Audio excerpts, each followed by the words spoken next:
আসসালামু আলাইকুম এভরিওয়ান, কে কোথায় আছেন, কেমন আছেন, ভালো আছেন? আল্লাহর রহমতে আমিও আপনাদের দোয়া নিয়ে ভালোই আছি। আজকে আমার কি করতেছি, মানে গরমের ভিতরে রাত্রের দিকে বাজারে গেছি।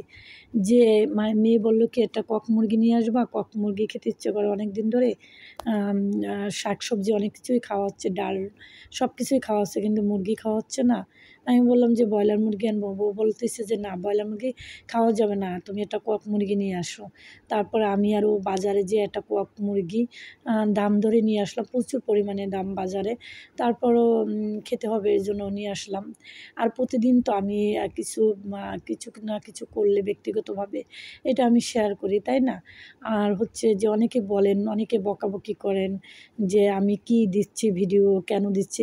আচ্ছা ভাইয়া, আপনাদের যদি ভিডিও বা দেখতে না ভালো লাগে, দেখার দরকার কি? একজনের ভিডিওতে এসে বাজে মন্তব্য করা, এটা না করাই ভালো। কারণ দেখার দরকার কি? যার ভালো লাগে না সে স্কিপ করে চলে যাবেন। কি দরকার এই ভিডিওগুলো দেখার? আমি বুঝি না এরা কোথা থেকে আসে, কোথা থেকে কি বলে নিজেরাও জানে না। আমার ব্যক্তিগত ব্যাপার। আমি ব্যক্তিগতভাবে যাগুলো আমি বাসায় যা লাইফস্টাইল যা কিছু করি, সব কিছুই আমি এই ভিডিওর মাধ্যমে তুলে ধরি। আপনাদের ইচ্ছে হলে আপনারাও দেখান। আর যদি ইচ্ছে হয় আমারটা দেখেন না। যাই হোক, অনেক কথাই বললাম। এক ভাই আমাকে কমেন্ট করেছেন যে পাগল মহিলা। আচ্ছা ঠিক আছে ভাইয়া, পাগল মহিলা বললেন। ঠিক আছে, তাহলে পাবনা পাঠাই দিলেই তো হয়ে যায়। তাহলে তো এখানে আইসা তো আমিও ভিডিও করতে পারি না, আর আপনারও ভিডিও দেখারও দরকার নেই, তাই না? এখন আমি যাই হোক, এখন আমি রান্না শুরু করলাম। মুরগিটা অলরেডি কাটা শেষ হয়ে গেছে। এখন আমি একটা কড়াইতে হচ্ছে যে মুরগি ধুয়ে সুন্দর করে একটা কড়াইতে দিয়ে দিচ্ছি। তারপর দিয়ে দিচ্ছি হলুদ, না সরি হলুদ না, এর ভিতরে হচ্ছে যে রসুন, তারপর পেঁয়াজ, তারপর হচ্ছে যে জিরা, তারপর হচ্ছে যে আদা, এগুলো সম্পূর্ণ দিয়ে দিচ্ছিলাম। আর ওই যে বললাম না যে মানুষের গিবাত গেতে মানে মানুষের সময় লাগে না। কেন দরকার মানুষের ভিডিওতে এসে এই সমস্ত কমেন্ট করার? আর দেখারও বা দরকার কি? আর আপনার যদি দেখার ইচ্ছা না থাকে একদম পুরোভাবেই দেখেন না। ঠিক আছে? আবারও মাথা, মানে উনি তো বলছে পাগল, এইজন্য মাথা এলোমেলো হয়ে গেছে, এইজন্য আবারও এই কথা বললাম। যাই হোক, সর্বশেষে তেল দিয়ে দিলাম, পেঁয়াজ কাটা ছিল, পেঁয়াজ বাটাও ছিল, কাটাও ছিল, ২ টাই দিয়ে দিলাম মিক্স করে। আর এই তো ধনিয়ার গুঁড়া দিয়ে দিচ্ছি এখন সুন্দর করে। তারপর হচ্ছে যে হলুদের গুঁড়া, এগুলো দিয়ে এখন আমি একটু মেরিনেট করব। এখন দিয়ে দিচ্ছি মরিচের গুঁড়া। এখন আমি ২ টা তেজপাতা আর কিছু গরম মসলা, এলাচ, এগুলো সব কিছুই আমি দিয়ে দিচ্ছিলাম, আর লবণ।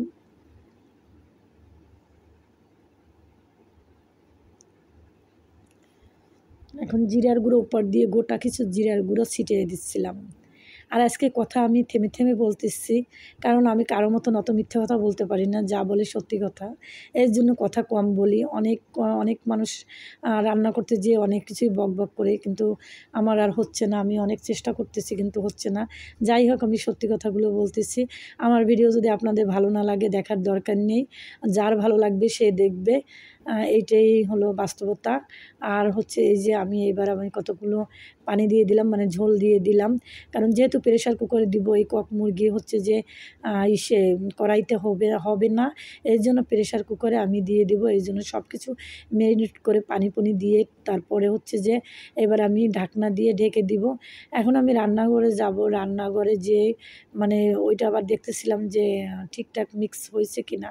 তারপর হচ্ছে যে এই যে চিংড়ি মাছ, কতগুলো চিংড়ি মাছ আনছিলাম বাজার থেকে।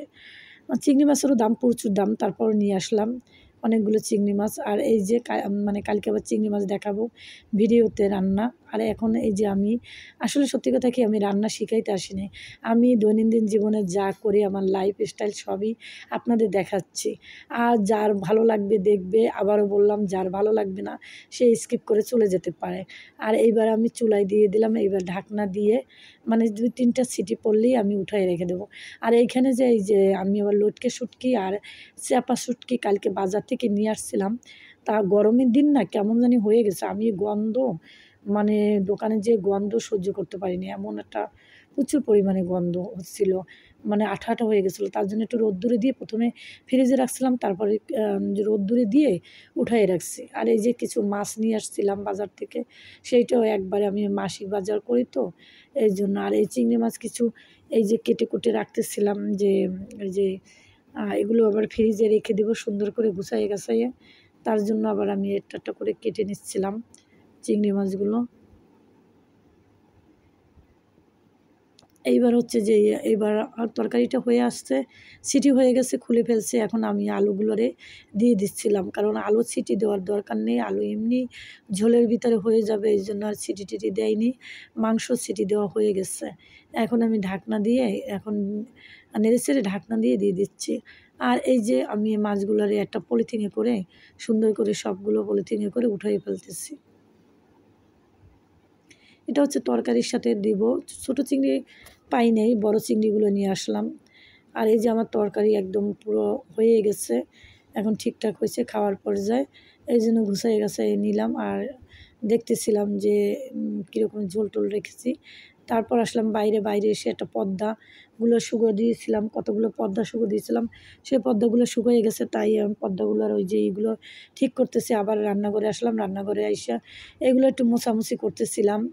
আর হচ্ছে যে পাশ থেকে আজকে আর মেয়ে ছিল না, বাসায় স্কুলে গেছিলো।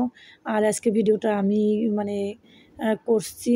আর হচ্ছে যে কী কীরকমের কী হয়েছে আমি নিজেই জানি না। ভিডিওটা করছি, আমি নিজে করছি, আবার আরেকজনও ছিল, সে করে দিচ্ছে।